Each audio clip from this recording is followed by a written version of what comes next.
If we do not develop within ourselves this deeply rooted feeling that there is something higher than ourselves, we shall never find the strength to evolve to something higher.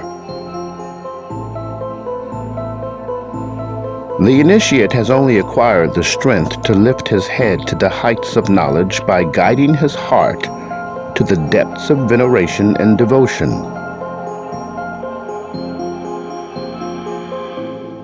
The heights of the spirit can only be climbed by passing through the portals of humility.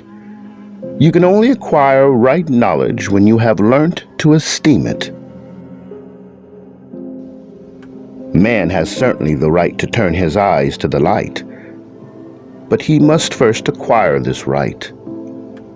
There are laws in the spiritual life, as in the physical life. Rub a glass rod with an appropriate material and it will become electric. That is, it will receive the power of attracting small bodies. It is known to all who have learned a little physics. Similarly, acquaintance with the first principles of spiritual science shows that every feeling of true devotion harbored in the soul develops a power which may, sooner or later, lead further on the path of knowledge.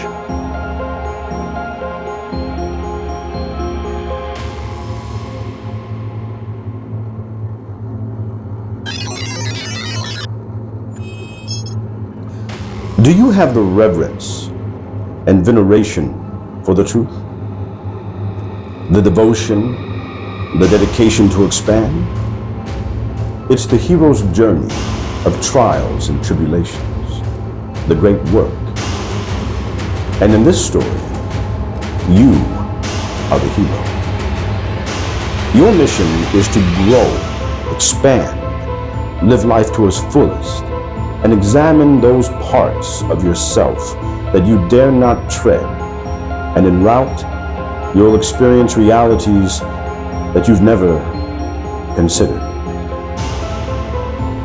The task of the current fifth age, Piscean, is to develop the consciousness soul to become fully an individual human on Earth.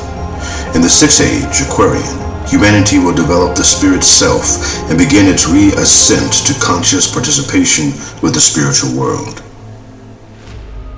The student who is gifted with this feeling, or who is fortunate enough to have had it inculcated in a suitable education, brings a great deal along with him when, later in life, he seeks admittance to higher knowledge.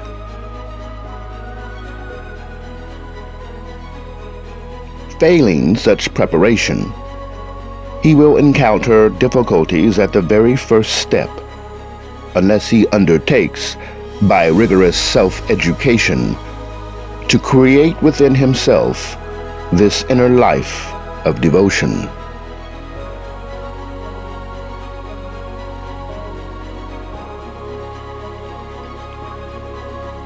In our time, it is especially important that full attention be paid to this point. Our civilization tends more toward critical judgment and condemnation than toward devotion and selfless veneration. Our children already criticize far more than they worship, but every criticism, every adverse judgment passed, disperses the powers of the soul for the attainment of higher knowledge, in the same measure that all veneration and reverence develops them. In this, we do not wish to say anything against our civilization. There is no question here of leveling criticism against it. To this critical faculty, this self-conscious human judgment, this test all things and hold fast what is best, we owe the greatness of our civilization.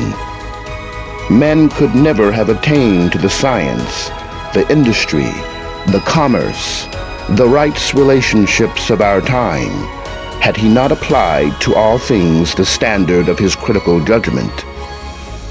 But what we have thereby gained in external culture, we have had to pay for with a corresponding loss of higher knowledge of spiritual life. It must be emphasized that higher knowledge is not concerned with the veneration of persons, but the veneration of truth and knowledge.